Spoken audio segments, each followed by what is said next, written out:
दत्तात्रेय जी महाराज अपना 10वां गुरु समुद्र को मानते हैं। समुद्र की अनंतता जो है वही उसका सौंदर्य है, वही उसका स्वरूप है, वही उसका गुण है।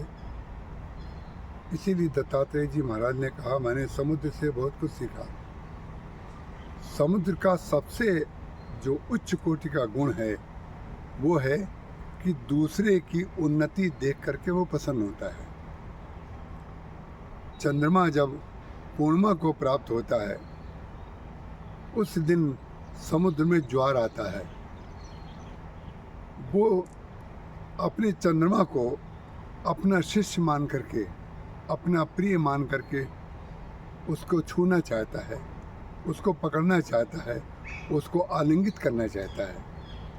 ये जो दूसरे की उन्नति देख करके हमें प्रसन्नता होती है, यदि किसी को ऐसा होता है, इसका तात्पर्य उसका जीवन, उसका स्वरूप, उसका चिंतन, उसका मन व्यापक है, अनंत है।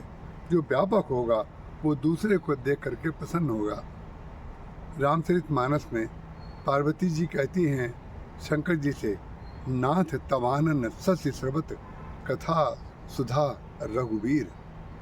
आप जब राम कथा कहते हैं तो उस समय आपका मुख चंद्रमा की तरह लगता है, और जैसे चंद्रमा में से अमृत टपकता है, इस प्रकार से राम कथा का अमृत आप टपकाते हैं। उसको सुन करके मेरा हृदय जो है भरता नहीं है। और रामचरितमानस में वाल्मीकि जी महाराज ने कहा है यहाँ पर पार्वती जी हो गई समुद्र और शंकर जी हो गए चंद्रमा। रामायण में कहा गया है, जिनके श्रवण समुद्र समाना, कथा तुम्हारे सुभग सरिनाना, भरही निरंतर हो ही न पूरे, तिनके गृह तुम कहाँ प्रिय रूरे।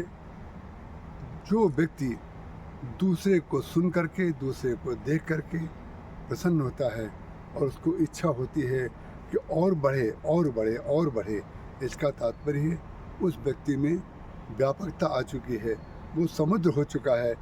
तो समुद्र जब व्यक्ति हो जाता है तो उसका लाभ उसको क्या मिलता है?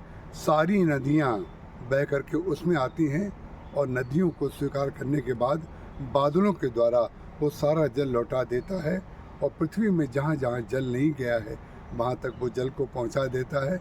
इसलिए दत्तात्रेय जी महाराज ने 10वें गुरु के रूप में समुद्र को चुना।